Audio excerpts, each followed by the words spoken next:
Hey, what's up, guys? So I decided to address something that I see a lot of questions about, and that is selecting the right tire for your Subaru, and specifically lifted Subarus.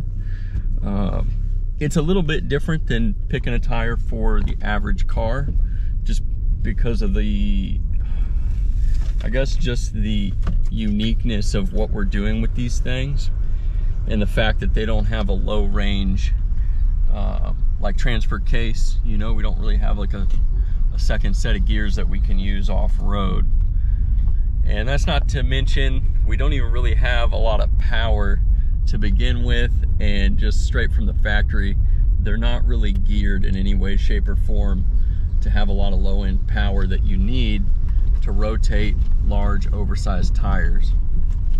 So this isn't really going to be like a be-all, end-all type of a video, but I just wanted to give you guys some tips and just some ideas that you can think about as you're shopping. Like I said, I know there's a lot of questions and confusion surrounding this. A lot of people will go and search like, oh, what are the best off-road tires, or what off-road tires should I get?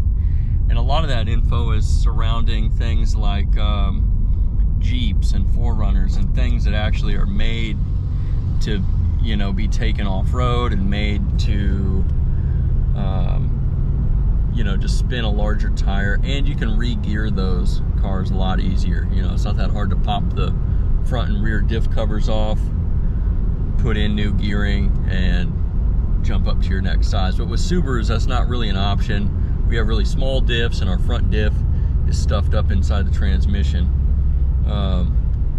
But here's just some real basic guidelines that I like to use when I'm shopping, and kind of when I started to get into this stuff. I've been lifting Subarus for probably, I probably lifted my first one in like 2014, so almost 8 years or so. But here's the deal. For our purposes, there's going to be 3 main types of tires. I know there's a lot more than just 3. Obviously, you've got racing compound tires and street tires and all these different things. But for the average person that's looking for something to kind of go off-road and on the trails, you're going to have 3 different types of tires, and those are going to be all seasons, which are probably what your Subaru came with. Unless it's a WRX or an STI, you probably ended up with an all-season tire, maybe like a light version of the Yokohama Geolander or something similar. Then you're going to have all-terrain tires, which typically will come stock on most trucks, but they don't usually come stock on any of the Subarus, except for the new Wilderness Edition Forester and Outback. You're going to have the Geo15 Yokohama Geolanders. That's a real mild all-terrain tire. Those are going to have just a more aggressive tread pattern, chunkier tread blocks, and you're typically going to have some sort of sidewall you know, protection, usually in the form of like lugs that extend down around the sidewall. And then you're going to have mud terrains, and mud terrains are what you'll typically see on wheelers and Jeeps and things that are actually taken off-road on regular occasion, and they are just an even more aggressive version of an all-terrain tire. You're typically just going to have a more heavy-duty carcass all the way around. You're going to have a thicker sidewall. Your plies are going to be much thicker. There's going to be a lot more meat all the way around. And you know, that's something that you can't really see with the naked eye, but the more prominent physical attributes of a mud terrain is you're going to have huge tread pattern, like you're just going to have huge lugs in the tread pattern that come out pretty far from the tire with wide voids in between them. That's going to give you a lot more grip, and it's also going to allow debris like mud and dirt, rocks, things like that. It's going to allow the tire to evacuate those things. Now, when you're lifting a Subaru, typically you don't want to get something that's going to be too heavy. And my rule of thumb, it's not really based on science, this is just based on experience, but my rule of thumb is you don't want to go with a tire that's really any more than 2 inches taller in overall diameter than what your vehicle came with from the factory. Because once you get to that point and you upgrade to a mud terrain or an all-terrain, there's going to be a lot of extra unsprung weight on the vehicle that's just it's going to change the drivability of your car. You'll notice it right away. It doesn't want to accelerate as fast, it's harder to stop, and it feels like you're just driving a very underpowered car if you go too big. Again, if you've got a transfer case that you're able to put down into 4 low like what you're going to have on a Jeep, that's a different story. It's completely different.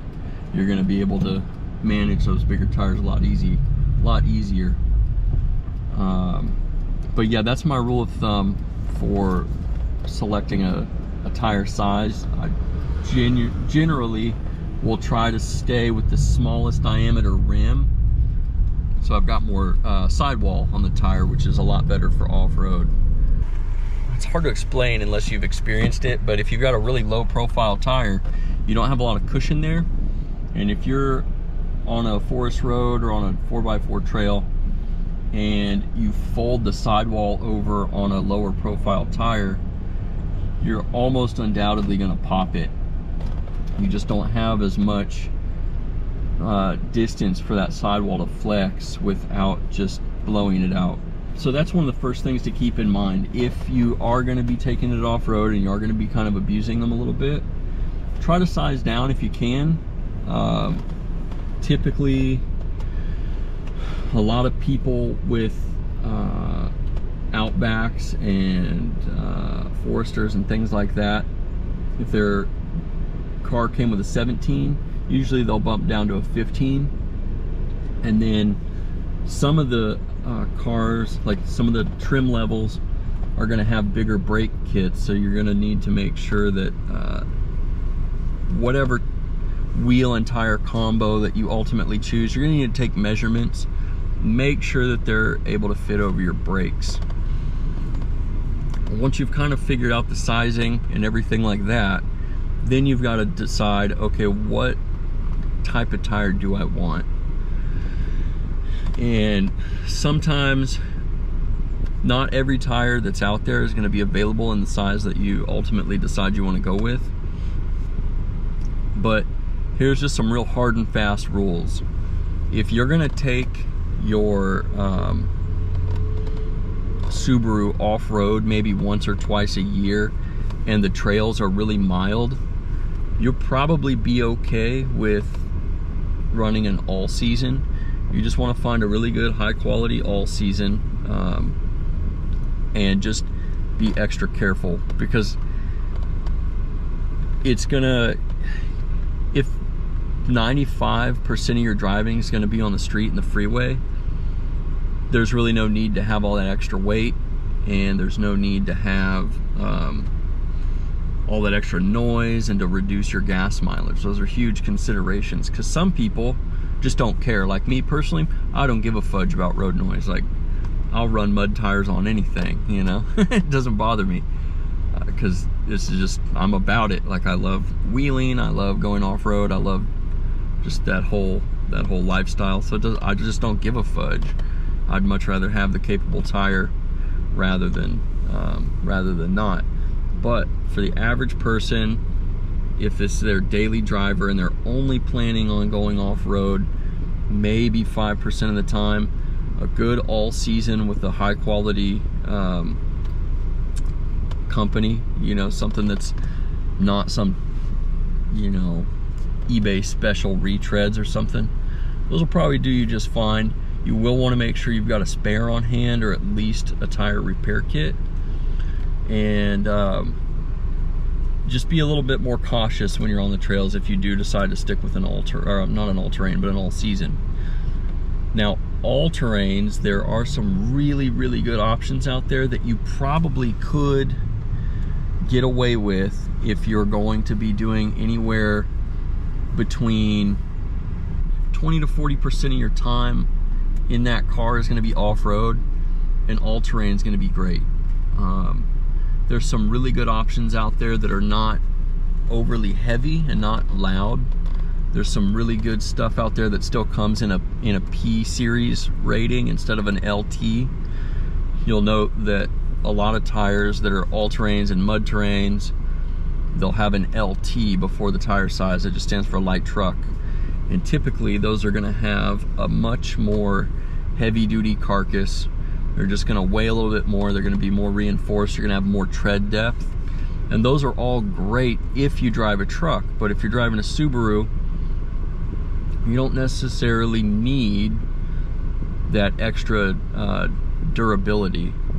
It's just going to weigh your car down.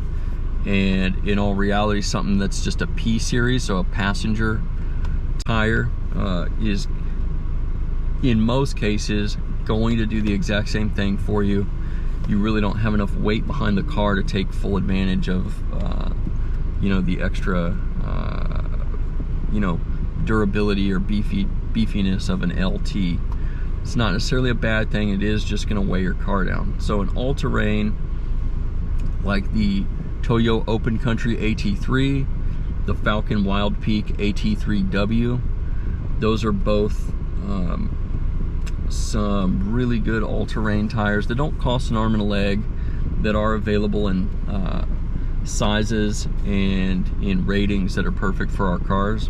So you can check those out and see what's up. But again, those are great if you're going to be doing at least 20% of your driving off-road. They are going to weigh more than an all-season, but it's not going to be too wild in most cases. If you go with something like a BF Goodrich KO2, that tire is a fantastic tire, but as of right now, that tire is not available in a P rating. It's all going to be LT, and they're a little bit heavier than what I prefer. And I just figured for the same amount of weight as a KO2, I can get a mud terrain. That's what I did personally. And so speaking of mud terrains, that's going to be your best option if you are running, I'd say 50% or more of your Subaru's time is going to be off-road. A mud terrain's probably not a bad decision. It may not fit the type of trails that you're driving. You may not like it. For daily driving purposes, they're really loud and they wear out faster because of the larger voids in between the tread blocks. They just burn themselves up on the freeway if you're doing mainly freeway and city driving. So that's just something to keep in mind. Typically 50% or more of you know, trail time, that's when you might consider going and doing a mud terrain. If you find yourself doing some more challenging trails, things where there's sharp objects like rocks and tree roots that are sticking out that could damage a sidewall or that could puncture your tread, a mud terrain is going to hold up a lot better, and it's going to give you a lot more grip. So you're going to have more grip, not just with the tire in general, but typically a mud terrain, they're going to have just a little bit more heavy-duty sidewall, so you can air them down and not have to worry about blowing the tire out. And if you air down, you're going to have a lot more grip. You're going to have more, just your footprint of the tire is going to be a lot more prominent, so you'll have more grip in things like snow, sand, and even on rocks and things like that, where you just need the tire to kind of wrap around and hold things. That's what I do personally, and I love it. But those are just some real basic guidelines, just some real simple things that you can consider, just as far as what your average usage is going to be, and just the kind of different tires that are going to be out there that might or might not fit what you're doing. But yeah, if you've got a tire that you like and you've had good luck with, or if you got questions, hit the comments and you know, hit us with some knowledge. Let us know what's up. Let us know what type of stuff you've tried out. I've run a bunch of different tires. I've had all kinds of good and not so good experiences with different stuff, and I'm always curious to hear what other people have to say about it. So let us know.